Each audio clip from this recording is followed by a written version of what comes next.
and to come here and try to take our resources is war.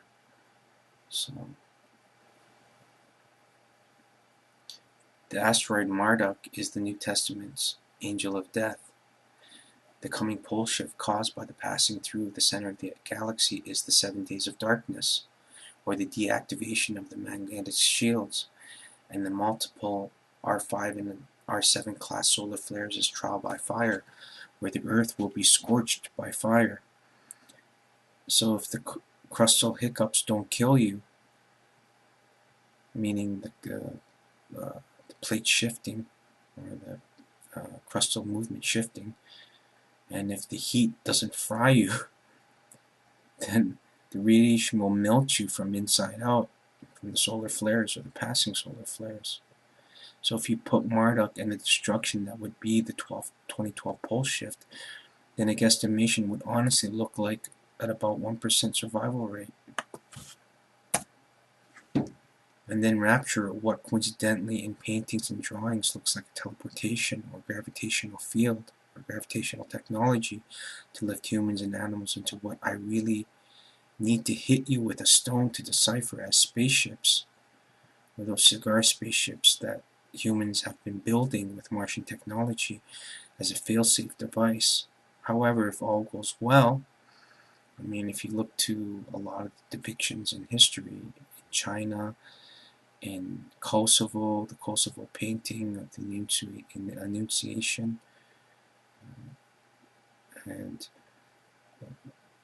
spaceships have been going way back, and then you got the Telugu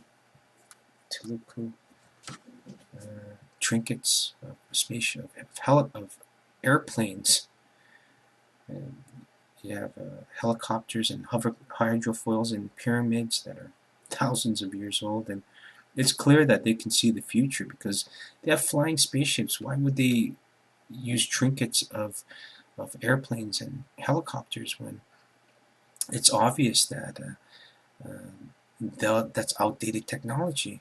But it's so funny because it's future technology. So they're obviously looking into the looking glass and seeing the future, which is remote viewing, which is different than the looking glass.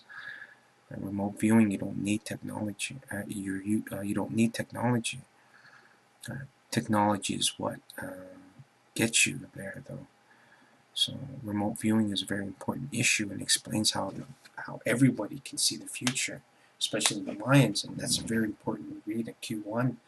There's various topics, but it's there. There's 2 topics on that, and so if all goes well from late 2011 to 2017, these ships will help us colonize the Moon, Mars, already existing in fully operational facilities. And for the best of the best, some will stay to protect Earth, while others will represent Earth in space colonization and exploration. For all of those special few will become interdimensional entities, or what religion would call gods. A very poor description. And if you look throughout history, you will find the vast underground facilities have been actually building spaceships for us to travel into space. And right now, if you haven't been noticing, at around March, and they're going to start releasing again very soon spaceship, and there's going to be a lot more sightings to validate all this information. So most recently, I mean, there's things that you can't imagine that these aliens and their civilization has to offer, and they have boring technology, and they have better steel and concrete, and it's unbelievable.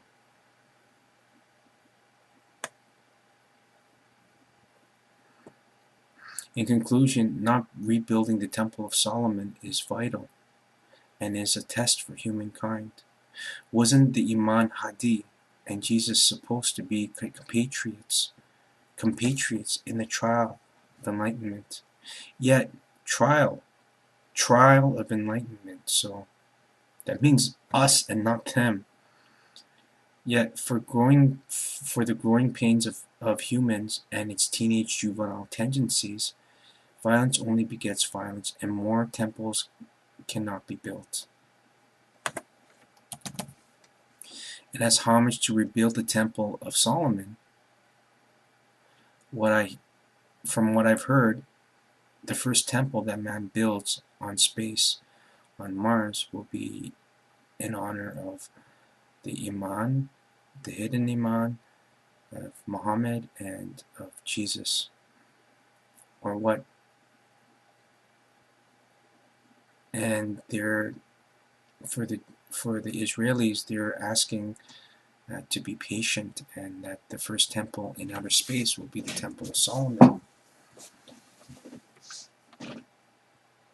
For now, I really do believe that anything that is to be done on the site of the Muhammad temple needs to be an expansion of it, with the consideration of venerating both Jesus and Muhammad within one of the new adjoining structures.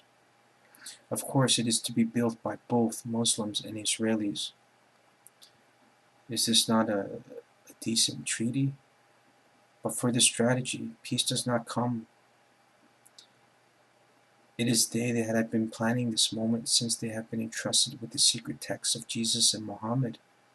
Every avatar always has students, both public and secret, just like they have secret scriptures, doctrines, and instructions for humans, and not mankind. It is curious that Jesus, aside from very short sayings and prayings, did not have secret scriptures. Very curious. I thoroughly and truly wonder which society, ancient enough and wise and trustworthy enough to be able to hide the artifacts from the Freemasons, such as the chalice, the cross of Jesus and Krishna, Excalibur, the Ark of the Covenant, the Egyptian Book of the Dead and the Living, plasma and sonic rifles. And they don't have Merlin's staff because he still lives. And the obsolete Vimana, there are only a few, very few choices on who has this type of power to be able to hide it and protect humankind. I mean, if God's not here and he can't even help us with pollution and corruption, how is he going to protect us?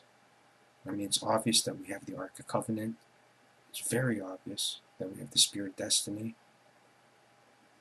that we have the bow of Sagittarius, the fleece of Jason. All of these things, we have them. They're just hidden somewhere. Excalibur, which there's 3 Excaliburs and not 1.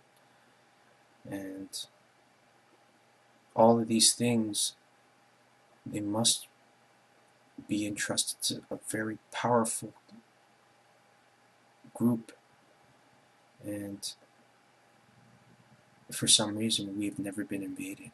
Now, if you look through the history books, we have been invaded by vampires around 1200 or 1400 AD. But they weren't the same vampires that were here on Earth. They were negative vampires. And they weren't good people. So they had to be destroyed. And once again, somebody destroyed them.